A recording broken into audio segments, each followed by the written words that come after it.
I want to tell you about my life. I did not choose to be a farmer because it is easy. I chose it because it is real. I was very young, maybe 6 years old. I was helping my grandmother in her garden. The soil felt cool and dark in my hands. I held a tiny brown seed. It looked small and weak. My grandmother knelt beside me. She did not use big words. She showed me how to dig a small, safe hole. We put the seed in. We covered it gently. She smiled. "Now we wait," she whispered. I came back every day. I brought water. I watched the spot. Then, one morning, a tiny green leaf pushed up through the dirt. It was magic. I thought, I want to make life happen. I want to be the person who helps things grow. And now, I am that person. Every day, I walk onto my farm. I am a strong back. I am a careful watcher. I am a partner to the sun and the rain. I do not control everything, but I give the plants their best chance. I plant the seeds. I remove the weeds. I check the water. Sometimes, just by giving steady care, I help food grow for many people. This is my purpose. Not for speed, not for comfort, just for growth. If you have ever eaten something you grew yourself, you understand what farming truly means. It is 5 a.m. The sky is dark blue. My alarm is loud and quick. I need to move fast. I must start before the sun is too hot. I get up right away. I drink a large glass of water. I feel the quiet energy of the morning. This is a new day for important work. I put on my work clothes, strong pants, a heavy shirt, my big, dirty boots. I put on my favorite cap. I pack my truck, tools for the field, a large water bottle, my gloves. I look at the window. I say to the sky, "Be gentle today." Not for an easy time, but for the health of the crops. I must be present, strong, and patient with the land. That is what the farm needs most. I drive my small truck to the first field. The air smells fresh and earthy. First, I check the animals. I feed the chickens. I look at the small goats. I make sure they have clean water. Happy animals make a healthy farm. Then I go to the vegetables. Today I am harvesting the tomatoes. They are red and heavy. I walk slowly down the long rows. I choose only the best ones. I place them gently into the wooden box. The sun starts to climb higher. I see a problem.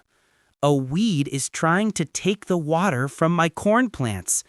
I stop everything. I kneel down in the dirt. I pull the weed out carefully by its root. I protect my plants. This work is quiet, but it is important. Every small job matters. I use my small knife to carefully turn the soil around the young pepper plants, allowing the roots to breathe. I notice a slight discoloration on the edge of a cabbage leaf. I stop, kneel down again, and gently turn the leaf over. It is not an insect yet, but a sign of too much moisture. I decide to adjust the timing of the irrigation system for this section later this morning. It's a quiet conversation with the ground. It tells me what is wrong, and I respond with care. I run my hand lightly across the tops of the wheat, listening to the soft rustle of the grain heads, which sounds like a gentle, dry rain. I see my neighbor, David, driving his tractor far away. We wave, but we do not stop. We respect the morning work time. My job is to observe. I look at the color of the leaves. I feel the dryness of the soil.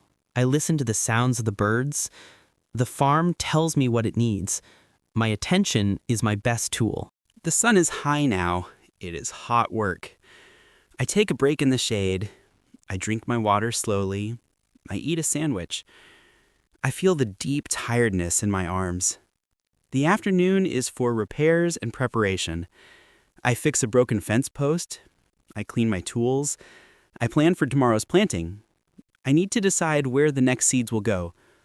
This afternoon, I spend an hour sorting seeds in the cool, dry barn. I hold the small, smooth beans and the wrinkled, hard squash seeds. Each one is a promise of life. I label the bags carefully, noting the exact day and time I received them. Later, I start digging new trenches for the drip irrigation system. The pickaxe hits the hard, dry ground with a loud, satisfying thud. It is repetitive, strenuous labor. I measure the depth precisely.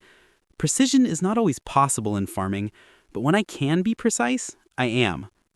I believe that good, clean infrastructure is a silent form of respect for the future harvest. The quiet rhythm of the digging helps me think clearly about the next season. Farming teaches me patience. I cannot rush the corn. I cannot hurry the apples. Growth happens on its own time. I just prepare the perfect space and wait. I see a small insect on a leaf. I look closely. Is it helping the plant or hurting it? I need to know the answer. I watch it. I learn from the little world under my feet. Sometimes I feel frustrated. The rain did not come, or maybe too much rain came. I cannot change the weather. I can only change my reaction. I move to the next task. I focus on what I can control. This quiet effort brings deep satisfaction. The day is getting darker. I bring the last boxes of tomatoes to the shed. I put my tools away. I clean my boots. I look back at the fields. I see the neat rows. I see the food I helped create. My workday is over. I feel strong tiredness. I think about my actions. I honored the land. I cared for the living things. I made food. No office noise, no meetings, just honest, quiet work. But this quiet work feeds the world. Being a farmer is not about being rich. It is about connection. It is about respect for life. It is about faith in the future. I hope that through a day in my life, you can feel this quiet power. In this fast-moving, noisy world, we are always taught to go faster and even faster. But what the farm has taught me is the exact opposite. True value exists in slowing down, in patience, and in the details. When the sun sets and the world grows quiet, I stand on the field's edge and feel like I am a part of the earth, a small but crucial link in the cycle of life. The soil in my hands is my promise to the future. My sweat is the land's silent gift back to humanity. So, the next time you taste the food on your plate, please remember, it is not just a commodity. It is the result of a farmer's countless careful observations and quiet efforts, made under the morning dew and the afternoon sun. My job is simple, but my purpose is great: to help the world grow. I hope you too can find that quiet and authentic satisfaction in your own work. Everyone did a fantastic job today. Through this story, we successfully practiced many important yet simple English sentences together. Keep practicing these basic vocabulary words and sentences. Don't forget to like the video and subscribe to my channel so we can learn more fun English stories together. If you have any other stories you'd like to hear, feel free to let me know. Bye for now.